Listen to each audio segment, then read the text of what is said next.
Good morning, Oklahoma, and welcome to Cow-Calf Corner. I'm Mark Johnson, and this week's topic follows up our most recent topic. We're talking about ways to improve reproductive efficiency in our cow-calf operation. Last week, we addressed how significant that percent calf crop weaned is relative just to the sheer weaning weight of calves. And so how do we go about improving that? Well, first, let's address it from a genetic standpoint. And we know that reproductive traits are low in heritability. The upside to that is that they respond in a really favorable way to heterosis.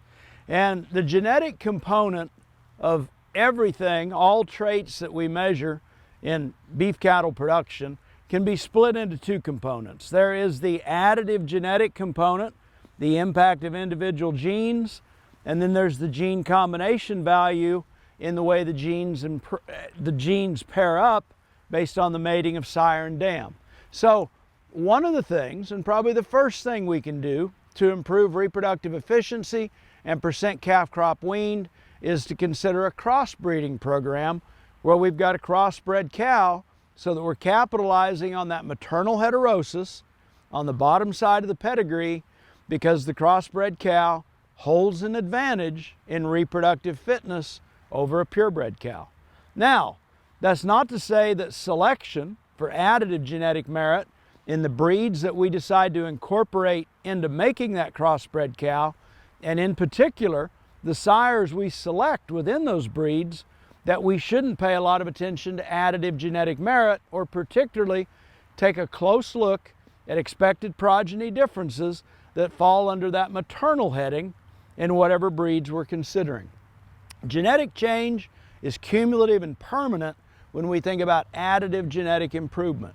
If we pay attention in bull selection to things like a heifer pregnancy EPD, a maternal calving ease, maybe it's a bioeconomic index like dollar maternal or dollar weaned, possibly a Baldy maternal index or a Brahman maternal index, depends on which breed you're looking at.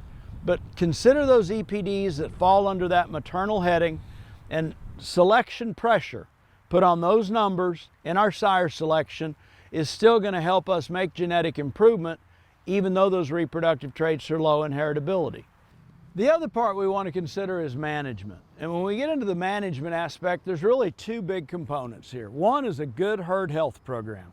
I always encourage producers to have a good relationship with a veterinarian that can guide them through putting a herd health protocol together, because an ounce of prevention is worth a pound of cure when it comes to getting the right vaccinations into the cow herd, the right boosters that ensure that cows get pregnant in a timely fashion and stay pregnant, carry those pregnancies to term, and end up weaning a healthy calf, all within a 365-day window.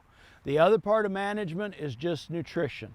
Now, I didn't mention deworming and parasite control relative to herd health, but when it comes to the deworming and parasite control, it kind of falls into herd health as well as nutrition.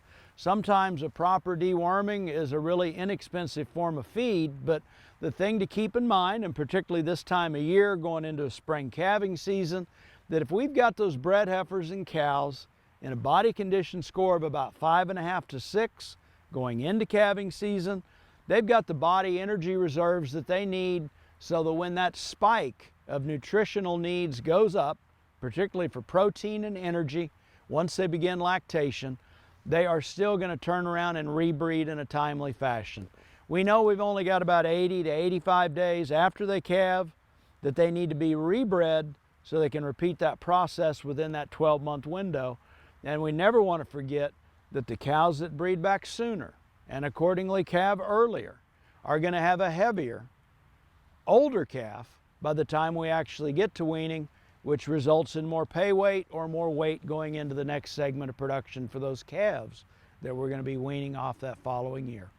I hope this helps, and thanks for joining us this week on Cow-Calf Corner. Happy holidays to everyone.